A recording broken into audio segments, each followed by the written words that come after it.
ونصلي ونسلم على رسول الكريم اما بعد فاعوذ بالله من الشيطان الرجيم بسم الله الرحمن الرحيم ما كان محمد ابا احد من رجالكم ولكن رسول الله وخاتم النبيين وكان الله بكل شيء عليما صدق الله مولانا العظيم قال النبي صلى الله تعالى عليه وآله وسلم انا خاتم النبيين لا نبي بعد صدق رسول النبی الکریم الامین۔ بڑی محبت ادب و احترام کے ساتھ درود و سلام کا نذرانہ پیش فرمائیں۔ الصلاۃ والسلام علیکہ یا سیدی یا رسول اللہ وعلی آلہ و اصحابہ یا سیدی یا حبیب اللہ۔ عزیزان گرامی قدر، بزرگوں اور دوستو، رمضان مبارک کا ببرکت مہینہ اور اس کا آخری عشرہ جاری ہے۔ الحمدللہ آج ہم نے 25 روزے مکمل کیے ہیں، 26ویں روزے کی نماز تراویح ادا کی ہے، اور 26ویں روزے کی عبادات کیا ہیں اس کے حوالہ سے بات کریں گے۔ لیکن اس سے پہلے ایک بہت بڑا فتنہ، ایک بہت بری خبر فیصل آباد کے علاقے کے اندر 1-2 دن پہلے کا معاملہ۔ ایک ملعونہ بد نصیب بدبخت عورت نے اعلان نبوت کیا۔ پہلی بات تو یہ ہے کہ پوری تاریخ کے اندر حضرت سیدنا آدم علیہ السلام سے لے کر نبی پاک صلی اللہ تعالی علیہ وسلم تک کوئی عورت نبی بنی نہیں۔ عورت کا یہ منصب ہے ہی نہیں۔ یہ منصب تو نبی پاک صلی اللہ تعالی علیہ وسلم اللہ کے آخری نبی ہیں، آپ کے بعد تو کوئی مرد ہی نہیں بن سکتا، لیکن عورت تو ویسے ہی نہیں بن سکتی۔ اس نے بہت بڑی توہین کی ہے، بہت بڑی گستاخی کی ہے۔ ختم نبوت کا معاملہ یہ کوئی معمولی معاملہ نہیں ہے۔ قرآن پاک میں اللہ تبارک و تعالیٰ فرما رہا ہے وخاتم النبیین۔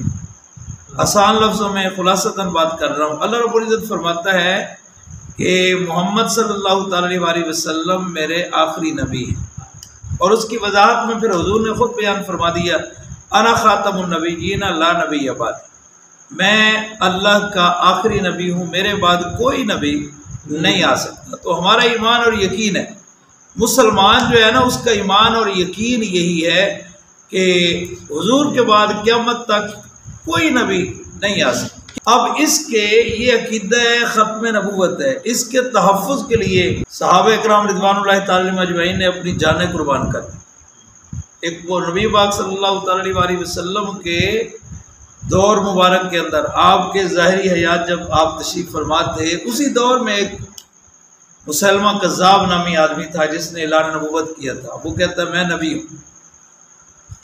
اس کے خلاف جو جنگ لڑی گئی، صدیق اکبر رضی اللہ تعالیٰ نے جنگ لڑی ہے، تو اس جنگ کے اندر 1200 صحابہ کرام شہید ہوئے۔ حالانکہ پہلے جو غزوات ہوئے، استائی غزوات ہوئے ہیں، ان میں 200 اور کچھ تعداد ہے صحابہ کرام کے شہید ہونے کی۔ لیکن یہ جو جنگ یمامہ اس کو کہتے ہیں، جو مسلمہ کذاب کے خلاف لڑی گئی ہے، اس کے اندر صحابہ کرام جو شہید ہوئے، کتنے شہید ہوئے؟ 1200۔ تو یعنی صحابہ کرام بھی سمجھتے تھے کہ ختم نبوت کا معاملہ یہ کوئی معمولی معاملہ نہیں ہے، بلکہ ان کے اندر بڑے بڑے قاری شہید ہوئے، بڑے بڑے حفاظ شہید ہوئے، بلکہ ایک بڑے خوبصورت قرآن پاک پڑھنے والے ایک صحابی رسول تھے جن کا نام حضرت سالم رضی اللہ تعالیٰ عنہ، اور وہ اتنا خوبصورت قرآن پڑھتے تھے، نبی پاک صلی اللہ تعالی علیہ وسلم ان کے بارے میں فرمایا کرتے تھے، اللہ تعالیٰ کی بارگاہ میں شکر ادا کرتے تھے کہ یا رب العالمین، شکر ہے کہ میری امت میں، میرے امتیوں میں، میرے غلاموں میں اتنا خوبصورت قرآن پڑھنے والا موجود ہے۔ وہ بھی اس غزوے کے اندر، اس جنگ کے اندر، جنگ یمامہ کے اندر شہید ہوئے۔ ابو دجانہ جو ہے آپ جیسے شیر شہید ہوئے۔ اور اس جنگ کے سب سے، ختم نبوت کے سب سے پہلے شہید کی بات آپ کو سناتا ہوں۔ سب سے پہلے شہید جو تھے نا ختم نبوت کے محافظ اس مسلمہ کذاب کے مقابلہ میں، ان کا نام ہے حضرت حبیب بن زید۔ کیا نام ہے؟ حضرت حبیب بن زید رضی اللہ تعالیٰ عنہ کو اس نے گرفتار کر لیا۔ مسلمہ کذاب جو ہے نا، اس نے گرفتار کر لیا۔ یہ واقعہ سیرت ابن حشام کے اندر، اس کی جلد نمبر 2 صفحہ نمبر 100 پہ یہ واقعہ موجود ہے کہ مسلمہ کذاب نے حضرت حبیب بن زید کو گرفتار کر لیا رضی اللہ تعالیٰ عنہ۔ گرفتار کر کے آپ کو سامنے کھڑا کر کے آپ سے پوچھتا ہے، تلوار ہاتھ میں لیے ہوئے، ڈرا رہا ہے کہ اگر تو میرے مرضی کے مطابق نہیں بولے گا تو میں تجھے کاٹ دوں۔ اللہ اکبر، لیکن غلامان محمد جان دینے سے نہیں ڈرتے، یہ سر کٹ جائے یا رہ جائے کچھ پرواہ نہیں کرتے۔ عملی طور پر انہوں نے کر کے دکھایا۔ اب حضرت حبیب بن زید کو اس نے سامنے کھڑا کیا ہوا ہے اور کہتے ہیں ہاں تو گواہی دیتا ہے کہ میں اللہ کا رسول ہوں، تو اتشہد انی رسول اللہ، کیا تو گواہی دیتا ہے کہ میں اللہ کا رسول ہوں؟ جب وہ کہتا ہے نا کہ تو گواہی دیتا ہے میرے بارے میں کہ میں اللہ کا رسول ہوں، تو حضرت حبیب بن زید رضی اللہ تعالیٰ عنہ فرماتے ہیں میں تو کانوں سے بہ رہا ہوں، مجھے سنائی نہیں دے رہا تو کیا کہہ رہا ہے، تیری بات پتہ نہیں تو کیا بکواس کر رہا ہے، مجھے نہیں سمجھ آ رہی، مجھے تو سنائی نہیں دیتا۔ فوراً وہ کہتا ہے اتشہد ان محمد رسول اللہ، تو گواہی دیتا ہے کہ محمد اللہ کے رسول ہیں، تو فوراً پہلے بڑے ادب کے ساتھ حضور کی بارگاہ میں سلام پڑھتے، پھر عرض کرتے میں گواہی دیتا ہوں کہ حضور واقعی اللہ کے رسول ہیں، حضور اللہ کے نبی ہیں، اللہ کے رسول ہیں۔ وہ بڑا حیران ہوتا، اچھا، وہ کہتا ہے جب ان کی بات آتی ہے تو سننے لگ جاتا ہے، جب میری بات آتی ہے تو تجھے سنائی نہیں دیتا۔ اس نے تلوار لی، آپ کا ایک کا ہاتھ کاٹ دیا۔ پھر کہتے ہیں ہاں اب بتا اتشہد انی رسول اللہ، تو گواہی دیتا ہے کہ میں اللہ کا رسول ہوں؟ حضرت حبیب بن زید رضی اللہ تعالیٰ عنہ فرماتے کہ مجھے نہیں سنائی دے رہا تو کیا بکواس کر رہا ہے، تو کیا کہہ رہا ہے، مجھے نہیں سنائی دیتا۔ پھر وہ کہتا ہے اتشہد ان محمد رسول اللہ، تو گواہی دیتا ہے کہ محمد اللہ کے رسول ہے، تو فوراً پہلے ادب کے ساتھ حضور کی بارگاہ میں درود پڑھتے، پھر کہتے میں گواہی دیتا ہوں کہ واقعی حضور ہی اللہ کے رسول ہے۔ پھر وہ کہتا ہے عجیب آدمی، میری دفعہ تو کہتا ہے مجھے سنائی نہیں دیتا، ان کی دفعہ اس نے جناب ایک لات کاٹ، ایک بازو، پھر ایک پاؤں، پھر دوسرا بازو، پھر دوسرا پاؤں، اس طرح اس نے آپ کو ٹکڑے ٹکڑے کر دیا۔ جب بھی وہ یہ بات کرتا ہے کہ تو گواہی دیتا ہے کہ میں اللہ کا رسول ہوں، تو آپ کیا کرتے؟ آپ کہتے مجھے سنائی نہیں دیتا، پتہ تو کیا کہہ رہا ہے۔ اس طرح آپ نے جان قربان کر دی، لیکن یہ برداشت نہیں کیا کسی کے بارے میں کہنا کہ یہ اللہ کا رسول ہے۔ یعنی اس عقیدہ ختم نبوت کے تحفظ کے لیے صحابہ کرام نے اپنی جانیں قربان کی ہیں۔ صحابہ کرام رضوان اللہ تعالی مجمعین اپنی جان قربان کر دیا کرتے تھے، لیکن ان کی غیرت یہ گوارا نہیں کرتی تھی کہ کسی کے بارے میں وہ کہیں کہ یہ اللہ کے رسول ہے۔ اس سے اگلی بات، جب وہ شہید ہو گئے، اتنی بے دردی سے شہید کر دیا گیا، اب لوگ جو ہے نا، جو کوئی آدمی جو ہے وہ ان کی والدہ کے پاس گیا، ان کی والدہ کا نام تھا حضرت ام عمارہ رضی اللہ تعالیٰ، ان کے پاس گیا، ان کو جا کے خبر دے رہا ہے، اور جو وہ بتانے والا ہے نا جس نے وہ سارا معاملہ دیکھا تھا، اس کے دل میں آنکھوں میں آنسو جاری ہیں، بڑا رو رو کر ان کی والدہ کو بتا رہا ہے کہ آپ کے بیٹے کو شہید کر دیا گیا، اتنی بے دردی سے شہید ہوئے ہیں، ایسے ایسے وہ شہید ہو گئے ہیں۔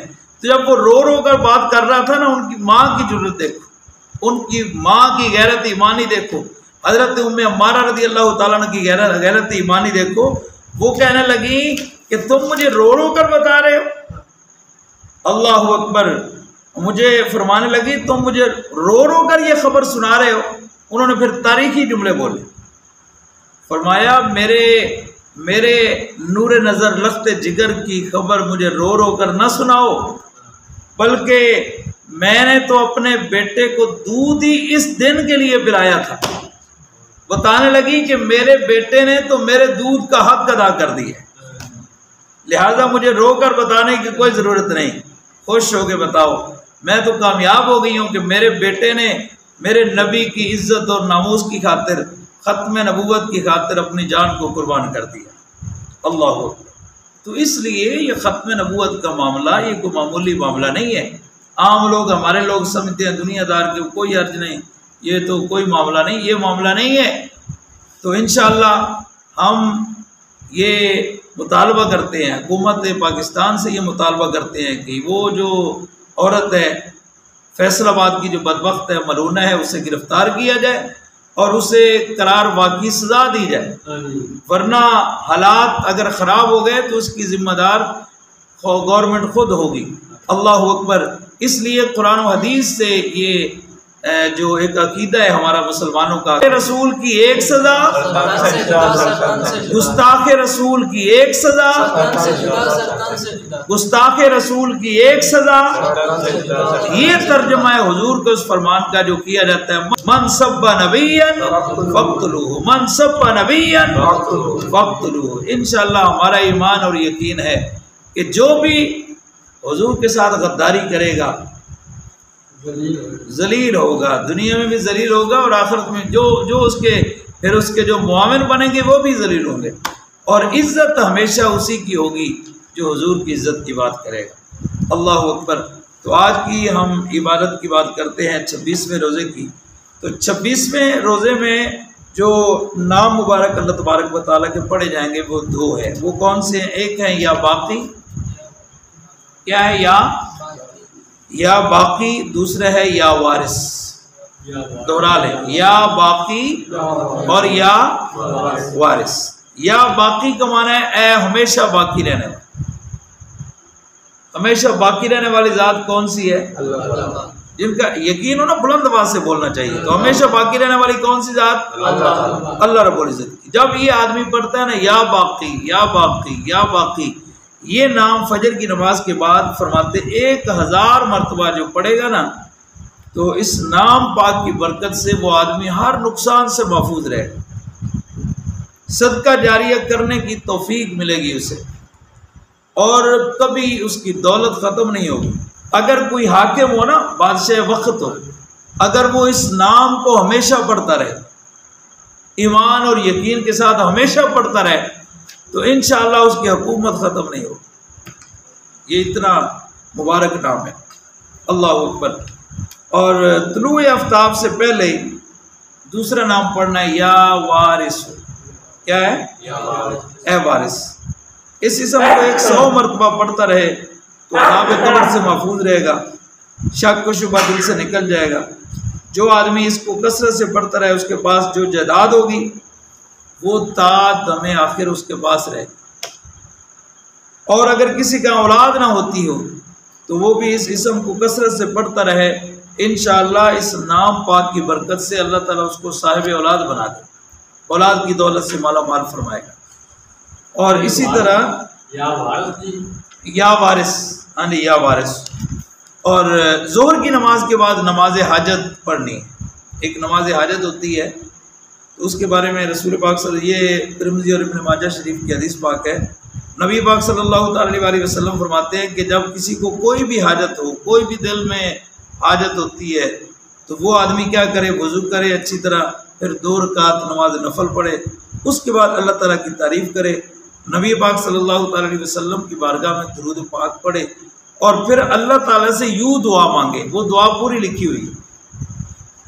دعا کیسے مانگے؟ لا الہ الا اللہ الحلیم الکریم، سبحان اللہ رب العرش العظیم، والحمد للہ رب العالمین، اسألک موجبات رحمتک وعزائم مغفرتک والغنیمۃ من کل بر والسلامۃ من کل اسم لا تدع لی ذنبا الا غفرتہ ولا ہما الا فرجتہ ولا حاجۃ ہی لک ردا الا قضیتہ یا ارحم الراحمین۔ یہ ہے ظہر کی نماز کے بعد۔ عصر کی نماز کے بعد درود ابراہیمی 11 مرتبہ پڑھنا ہے۔ مغرب کی نماز کے بعد 33 مرتبہ درود قرآنی پڑھنا ہے۔ درود قرآنی کیا ہے؟ اللہم صلی علی محمد وآلہ وصحبہ بعدد ما فی جمیع القرآن حرفا حرفا وبعدد کل حرف الفا الفا۔ یہ ہے درود قرآنی۔ مغرب کی نماز کے بعد 33 مرتبہ پڑھا جائے گا، اور عشاء کی نماز کے بعد آیت الکرسی پڑھی جائے گی۔ تو یہ ہے جناب 26ویں روزے کی عبادات۔ دعا کریں اللہ رب العزت ہمیں عمل کی ہمت اور توفیق نصیب فرمائے۔ وآخر دعوانا الحمدللہ۔